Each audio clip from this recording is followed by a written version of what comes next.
오늘 본문은 흔히 씨 뿌리는 자 비유라고 부르는 말씀입니다. 마태복음에는 13장에, 마가복음에는 4장에, 그리고 오늘 본문인 누가복음 8장에 나오는 비유입니다. 예수님께서 세상에 오셔서 활동하실 때 예수님의 놀라운 말씀을 듣기 위해서 많은 사람들이 모여들곤 했습니다. 예수님께서는 실생활에서 익숙한 소재를 통해서 쉬운 비유로 말씀을 하나님 나라에 관해서 가르치셨습니다. 그 중에도 농사와 관련된 비유들, 씨를 파종하고 싹이 나고 자라서 나무가 되고 열매를 맺는 내용이 소재로 자주 등장합니다.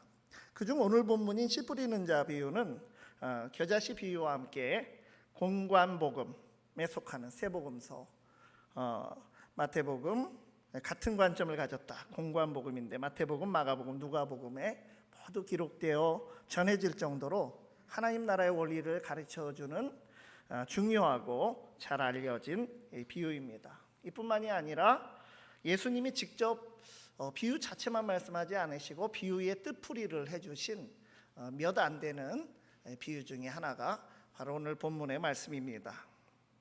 한편으로는 신천지와 같은 이단들이 많이 악용하는 비유이기도 합니다. 예를 들면 이 비유에서 11절에 보면 예수님의 설명에 따르면 씨앗은 하나님의 말씀이다 라고 했습니다. 이것을 신천지는 어떻게 이용합니까?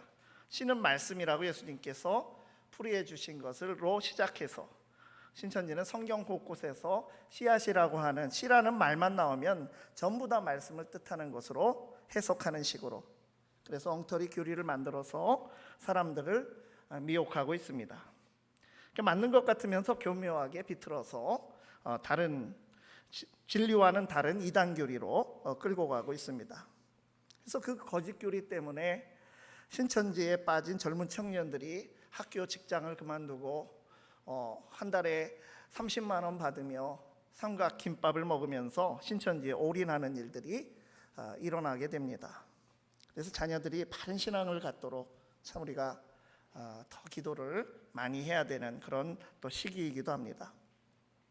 이제 비유 안에 들어가 보면 하나님 나라는 마치 씨를 뿌리는, 사람이 씨를 뿌리는 상황과 같은 특징이 있다는 것입니다. 씨가 떨어지는 4가지 종류의 땅이 있습니다.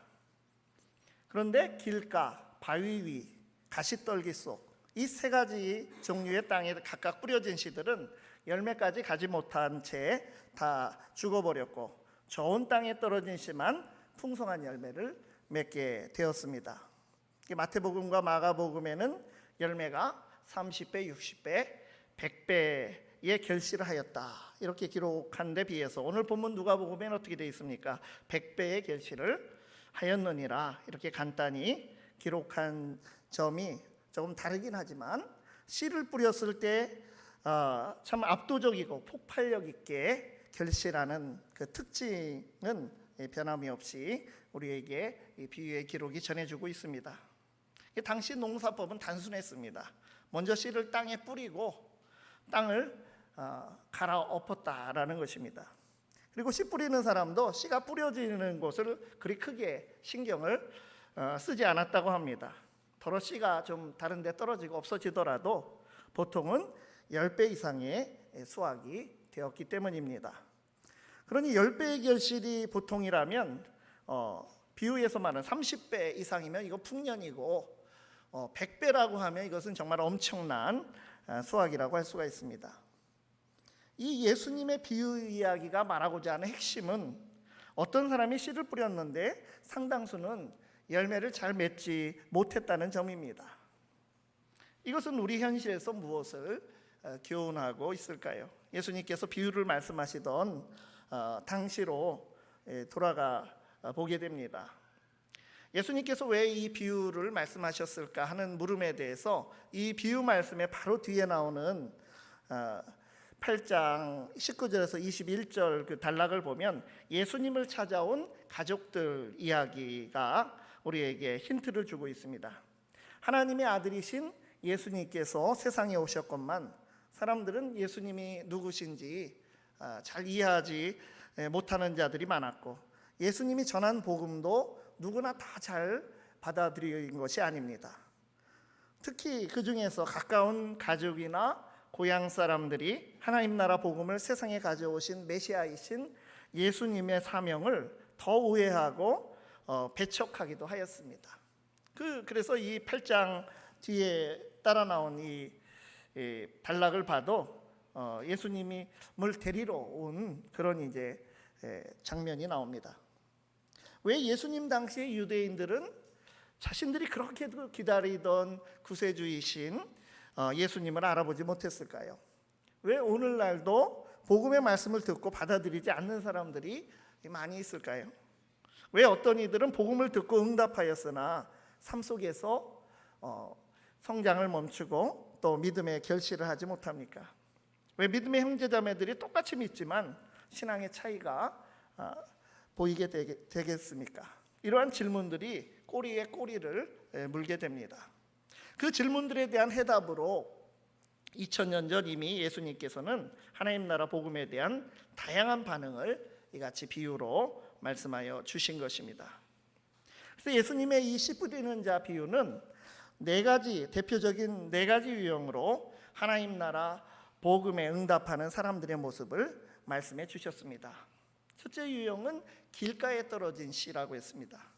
길이라고 하는 것은 많은 이들이 수레나, 그 당시로 본다면 수레나 마차를 끌고 오고 가기 때문에 딱딱해질 수밖에 없습니다. 이것은 굳은 마음, 사람들의 완고한 마음을 뜻합니다. 사람은 마음이 가는 대로, 마음이 시키는 대로 행동하고 살아가게 되는데 하나님 나라 복음의 씨앗이 딱딱한 길가에 떨어지듯 다친 마음, 굳은 마음에 떨어지면 그는 변화될 수 없고 결국 새가 그 씨앗을 먹어버리게 됩니다. 여기서 새는 마귀, 사탄을 뜻하는 것으로 또 12절에서 예수님께서 해석해 주셨습니다. 그래서 사탄의 방해로 변화의 길이 막혀버려서 변화되지 못하니까, 싹을 틔우지 못하니까, 그렇다면 결국 결실까지는 가지도 못하고 끝나버리는 것입니다. 두 번째 유형은 바위 위에 떨어진 씨. 이 마태복음이나 마가복음에는 돌밭이라고 이렇게 되어 있습니다. 씨가 돌밭에 떨어지면 처음에는 뿌리를 내리다가 금방 그 흙과 함께 있는 돌들에 막혀서 자라지 못하게 됩니다. 사람이 처음에는 하나님 나라 복음의 말씀을 받아들여도 신앙이 성장하지 못하고 중단되면서 오늘 이 말씀의 표현에 의하면 믿음을 배반하는 그런 경우를 말합니다. 어떤 원인이라고 말을 합니까? 시련을 겪고 환난이 오고 시험에 빠지면 그것을 이기면 되겠지만 이기지 못한다면 이제 신앙이 자라지 못하고 멈추게 됩니다. 용케 신앙생활을 유지하더라도 믿음의 두께가 얇으면 쉽게 흔들리게 됩니다. 깊은 신앙과 진정한 헌신으로 이어지지 못하는 깊이가 얕고 꾸준하지 못한 즉흥적인 그런 신앙이 되어버리는 것입니다. 세 번째 유형은 가시떨기 속에 떨어진 씨다라고 했습니다. 일단은 이게 비옥한 땅에 떨어지긴 하였지만 이미 거기에 자리 잡고 있는 다른 것들이 있습니다. 마음의 밭이 좋은 토양을 가졌음에도 마음속에 다른 것이 자리 잡고 있어서 온전히 말씀대로 살지를 못합니다. 하나님 나라 복음이 마음밭에 떨어져 싹이 났으나 세상의 쾌락과 흥미라고 하는 가시떨기가 더 왕성하여서 그의 신앙이 잡아먹히게 됩니다. 사탄은 쾌락이라고 하는 것을 아주 잘 이용을 합니다. 쾌락하고 기쁨은 다르다고 볼 수 있습니다. 헬라어로도 조금 언어가 다른데 우리 사자성어에서 히로에락이라는 말이 있을 때 그 앞에 히자랑 락자가 이렇게 있는데 맨 앞에 기쁘리 자, 이 영어로는 joy라고 하는 말을 쓰죠. 그리고 맨 뒤에 즐거울 락자, 이게 pleasure라고 하는 이 쾌락은 엄밀히 말하면 다릅니다. 쾌락에 자기 기호를 좋아하면 예배 자리에 소홀해질 수가 있지만 진정한 예배자가 되면 어떻습니까? 그에게는 기쁨이 있습니다. 쾌락은 중독되는 것이고 기쁨은 진정한 기쁨은 주님께서 주시는 것입니다. 하나님께 집중하지 못할 때에 야고보서에서는 두 마음을 품은 사람이다. 야고보서 1장 8절에 두 마음을 품어 모든 일에 정함이 없는 자로다 라고 했습니다. 이 정함이라는 것이 안정할 때 그 정자입니다. 정자, 정할 정자. 이 정함이 없다는 것은 안정이 없다는 말입니다. 복음에 관심을 갖고 진리에 대한 확신을 소유한 듯 하다가도 제자로서 합당한 삶을 살아내지 못하고 안타깝게도 신앙의 길에서 흔들리고 또 도중하차하고 이런 인생이 될 수가 있는 것입니다. 넷째 유형은 좋은 땅에 떨어진 씨입니다. 앞에서 첫 번째 유형, 길가에 떨어진 씨는 굳은 땅에서 씨가 이제 떨어져서 싹이 나지 못해서 딱딱하게 그런 굳어진 마음으로 복음이 아예 들어가지도 못하고 사탄의 밥이 된 시작도 제대로 못한 것이라면, 둘째, 셋째는 무엇입니까? 바위와 가시떨기 속에 떨어진 씨는 그래도 조금 자라기는 했지만 결국 이제 결론은 결실하지 못하는 그런 공통점이 있습니다. 거기에 비교해서 이 네 번째 유형은 좋은 땅에 떨어진 씨는 크게 결실을 맺었다고 했습니다. 그러니까 좋은 땅은 마침내 결실하는 땅입니다. 마음밭이 좋은 땅입니다. 15절에서 어떻게 해석했습니까? 좋은 땅에 있다는 것은 착하고 좋은 마음으로 말씀을 듣고 지키어 인내로 결실하는 자니라. 하나님의 말씀에 합당한 좋은 땅이 되어 결실하는 마땅한 반응은 무엇입니까? 그것은 순종입니다. 말씀을 듣고 지키는 것입니다. 그리고 결실까지 인내하는 것입니다. 순종에는 인내가 따르고 거기에는 반드시 결실이 있습니다. 예수님께서 말씀하신 씨 뿌리는 자의 비유가 우리에게 주는 가르침을 정리해 보면 무엇입니까? 첫 번째는 우리에게는 세상을 구원하는 생명의 말씀, 하나님 나라 복음의 씨가 주어지고 떨어졌다는 것입니다. 이것이 하나님의 놀라우신 은혜입니다. 주님이 나의 마음에 복음의 씨를 주셨습니다. 씨는 겉보기에 아주 약하고 미미해 보이는 것이죠. 그냥 보면 그저 조그만 씨앗입니다. 예수님의 겨자씨 비유 같은 거 보면 정말 그 작은 겨자씨가 새각이 뜨는 나무가 된다는 그 하나님 나라의 원리를 잘 설명했습니다. 씨는 아주 강한 것입니다. 큰 잠재력과 가능성을 가지고 있습니다. 조그만 씨앗이라도 그 속에는 생명이 있습니다. 예수님께서 하나님 나라를 말씀하시면서 씨를 비유로 드신 것은 하나님 나라는 세상에 강한 어떤 물리적 힘으로 다가오시는 것이 아니라 씨를 뿌리듯 말씀으로 우리에게 임한다는 것을 시사하신 것이 아니겠습니까?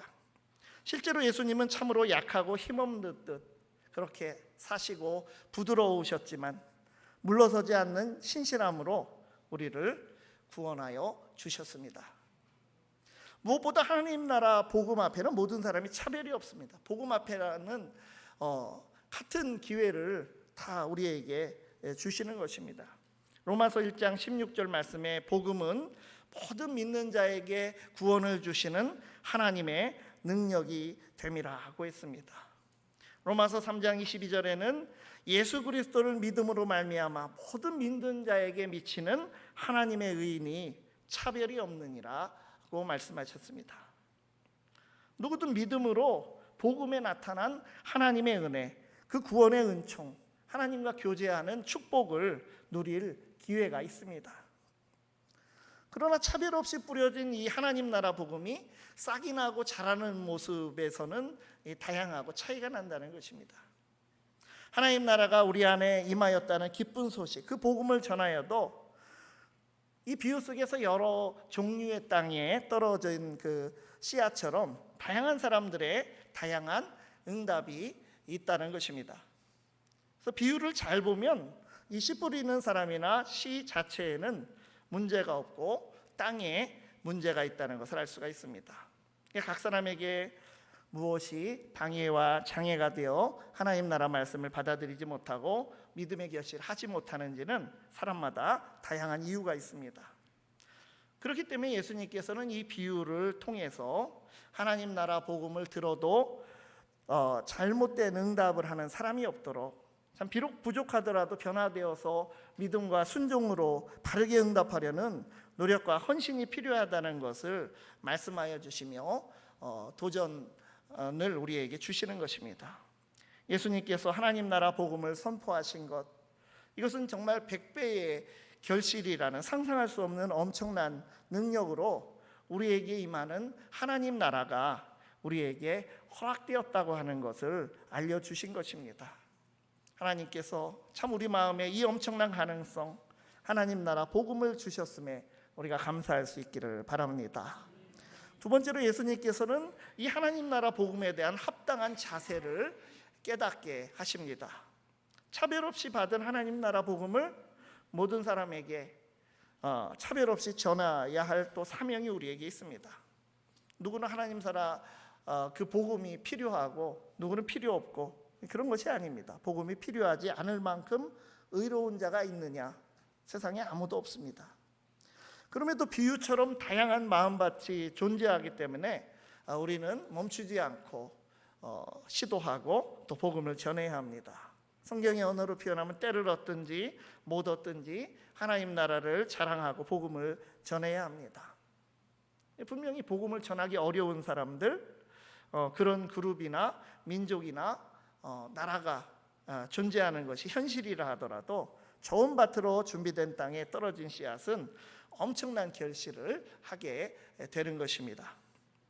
그러므로 우리가 먼 나라 밖이든 아니면 우리가 가까운 또 국내 선교의 현장이든 다양한 선교의 모습들이 우리가 인정되어야 되고 또 선교를 위해서 헌신하는 사람들을 우리가 격려하며 또 함께 마음을 같이 해야 합니다. 또한 이 비유는 객관적으로 나와 상관없는 제3자의 이야기로만 우리가 들을 것이 아니라 이미 믿음 생활을 하고 있는 우리들 각자가 자기 자신의 그 평가의 질문으로 들어야 합니다. 내가 주님의 제자로서의 열매를 제대로 맺고 있었는가? 생명의 열매, 전도의 열매를 맺고 있는가?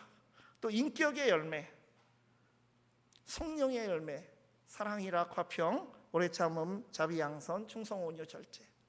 하나님의 신성한 성품을 물려받은 자라고 하지 않았습니까? 믿음의 덕을 덕의 지식을 지식의 절제를 절제의 인내를 인내의 경건을 경건의 형제 우애를 형제 우애의 사랑을 공파라. 때로는 딱딱한 길바닥같이 굳어지는 내 마음, 어느 날 다가오는 바위 같은 시련, 내 마음에서 사라지지 않고 자리 잡아 있어서 성숙한 믿음을 방해하는 그런 가시덤불, 가시떨기 같은 그런 환경을 스스로 떨쳐버리지 못하고 있지 않는가라고 하는 것입니다. 폭이 타협하지 않고 예수님을 따르는 삶을 살기 위해서 이렇게 끊임없이 우리 스스로에게 성찰하는 질문을 던지면서 오직 주님 만나는 날, 하나님 나라에 들어가는 날까지 인내하며 열매 맺는 삶을 살아가도록 힘써야 하겠습니다. 우리 생활 속을 들여다보면 우리가 얼마나 열심히 살아갑니까? 시간을 들이고 정성을 들여서 열심히 뭔가를 관리하고 청소하기도 합니다. 자산 관리를 하고 건강 관리를 하고 인맥 관리도 하고 집 청소하고 책상 정리도 합니다. 마음 관리도 우리가 잘 해야 됩니다. 그런데 내 마음의 밭을 어떻게 관리하는가 하는 것입니다. 평소에 내가 무엇을 보는가, 무엇을 생각하는가, 무엇을 담는가 우리가 돌아보아야 합니다. 우리 마음밭에 굳은 것을 부드럽게 해야 합니다. 아픈 부분, 모난 부분, 상처난 부분이 있다면 주님의 손길로 치유함을 받아야 합니다. 좋은 마음밭을 가꾸어서 우리에게 주신 말씀대로 잘 지키며 순종하고 인내로서 기다리며 믿음으로 살아가다가 때가 되면 내 삶을 통해서 아름다운 열매들이 주님 안에서 맺히게 될 것입니다.